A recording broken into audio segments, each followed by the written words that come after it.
नमस्कार साथियों, rise of education में आपका फिर एक बार स्वागत है। साथियों, आज जिस विषय पे बात होगी वो फांसीवाद होगी। आखिर फांसीवाद होता क्या है और फांसीवाद की शुरुआत कैसे हुई? तो हम लोग जानते हैं कि फांसीवाद का अंग्रेजी अनुवाद फासिज्म होता है और फांसीवाद कहीं न कहीं इटली से जुड़ा हुआ एक विषय है। तो चलिए शुरू करते हैं।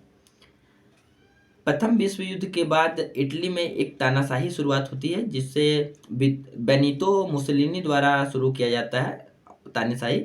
उसे हम लोग फांसीवाद के नाम से जानते हैं। तो आखिर फांसीवाद का विकास कैसे होता है, तो चलिए देखते हैं। तो फांसीवाद जो शब्द है वो इटालवी भाषा फैसियो से लिया गया है, जिसका मतलब होता है सभी चीज़ों पर राज्य का नियंत्रण।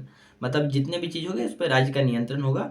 और जब प्रथम विश्व युद्ध हुआ था, प्रथम विश्व युद्ध के बाद इटली की जीत होती है, ये तो हम लोग जानते हैं। लेकिन इटली में एक ऐसा माहौल पैदा हो जाता है जिसमें वहाँ अराजकता फैल जाती है, सरकार सही तरीके से काम नहीं कर पाती और सरकार का बहुत घोर विरोध होता है। उसमें एक व्यक्ति निकलता है जो कि मुसोलिनी होता है। मुसोलिनी क्या करता है, हालांकि वो समाजवादी पार्टी से रहता है, लेकिन समाज पार्टी द्वारा उसे निष्कासित कर दिया जाता है। तो उसने अपने समूह, अपने साथियों के द्वारा एक पूरा एक नया पार्टी शुरुआत करता है जिसको हम लोग बोलते हैं फासिस्ट। फासिस्ट पार्टी की स्थापना करता है 1919 में।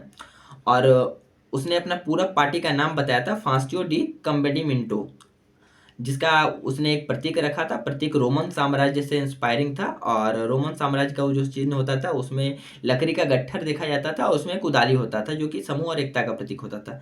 तो ये जो फासियो डी कम्बेनिमेंटो में फासियो शब्द है वो ना कहीं लैटिन भाषा के फॉसिस से इंस्पायर है। फासियो शब्द लैटिन भाषा फॉसिस से लिया गया है, जिसका मतलब होता है लकड़ी का गट्ठर और कुदाली। लकड़ी का गट्ठर जो है यहाँ पे समूह का प्रतीक माना जाता है और जो कुदाली होता है उसे शक्ति का प्रतीक माना जाता है। इसे मुसोलिनी ने अपने झंडे के प्रतीक के रूप में लिया था और उसने अपने पार्टी का चिन्ह बनाया था।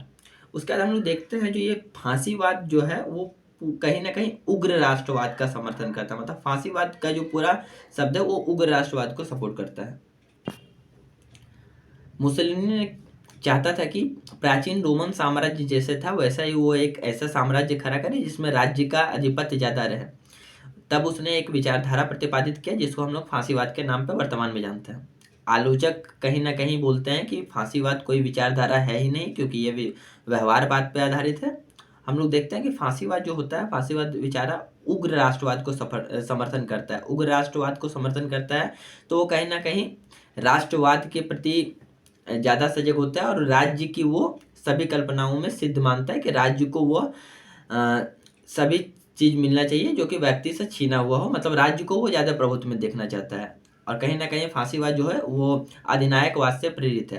तो अधिनायकवाद क्या होता है, तो अधिनायकवाद हम लोग एक लाइन में समझ सकते हैं, जहाँ एक दल का शासन होता है वो अधिनायकवाद कहलाता है। मतलब इसमें भी राज्य का डोमिनेंट ज़्यादा नजर आता है।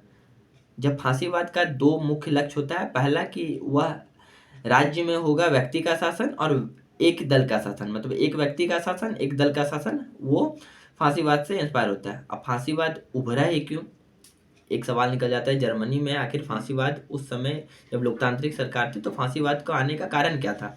तो हम लोग देखते हैं कि उस समय उभरने का कारण था प्रथम विश्व युद्ध के बाद जो शांति समझौते हुए उसमें इटली में असंतोष का भाव पैदा हो गया। क्योंकि विश्व पटल पर इटली को वो सभी चीज़ नहीं मिले थे जो जिसकी वो अपेक्षा कर रहा था। दूसरा आर्थिक कारण माना जाता है, क्योंकि आर्थिक तौर पर इटली को बहुत ही चीज़ों में नुकसान हुआ था, या चाहे वो सैन्य हो, चाहे वो मजदूर वर्ग हो, चाहे वो खाने का सामान हो, जिसे कृषि वर्ग हम लोग बोल सकते हैं। उस समय तीसरा जो कारण माना जाता है, उस समय का असक्षम सरकार माना जाता है, क्योंकि उस समय लोकतांत्रिक सरकार थी और लोकतांत्रिक सरकार कहीं ना कहीं कुछ ना कुछ फैसले नहीं ले पा रही थी राज्य के संदर्भ में।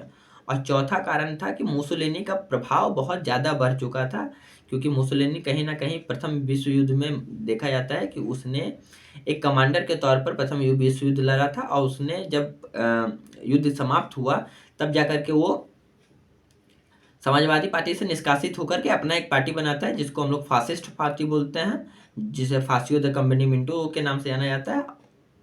वो बनाता है और वो कहीं ना कहीं सबको इंस्पायर करता है। इसमें एक बात आपको ये भी नोट करनी चाहिए कि फासिज्म पार्टी जो है हीगल के दर्शन पर भी कहीं ना कहीं आधारित होता है, क्योंकि उस समय हीगल का दर्शन का बौद्धिक बहुत बोलबाला था। तो चौथा पांचवा या छठा कारण हम लोग ये भी मान सकते हैं कि हीगल का दर्शन उस समय बहुत प्रतिपादित तौर पे इटली में चल रहा था। उसके बाद जब फासिस्ट पार्टी की कुछ विशेषताओं को हम लोग देखते हैं तो फासिस्ट पार्टी के जो लोग होते थे वो हमेशा काले कपड़ों में रहते थे और काले सूट में रहते थे।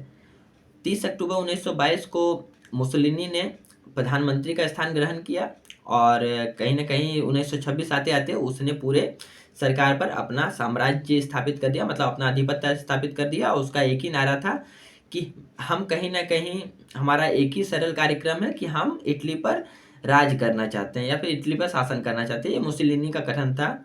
मैं इसे दोहरा देता हूँ, आप एग्जाम में भी इसे लिख सकते हैं। हमारा कार्यक्रम सरल है कि इटली पर हमारा ही शासन हो।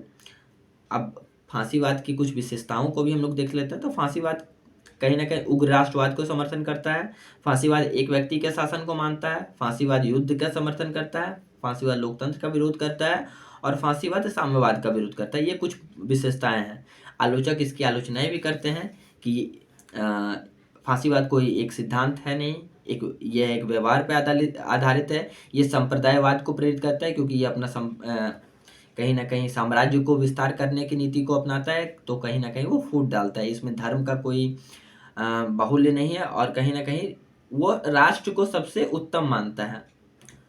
अब पूरे जो फांसीवाद का निष्कर्ष अगर हम लोग देखते हैं तो सिंपल सा आप निष्कर्ष के तौर पे समझ जाइए। फांसीवाद जो होता है, फांसीवाद का अंग्रेजी होता है फासिज्म।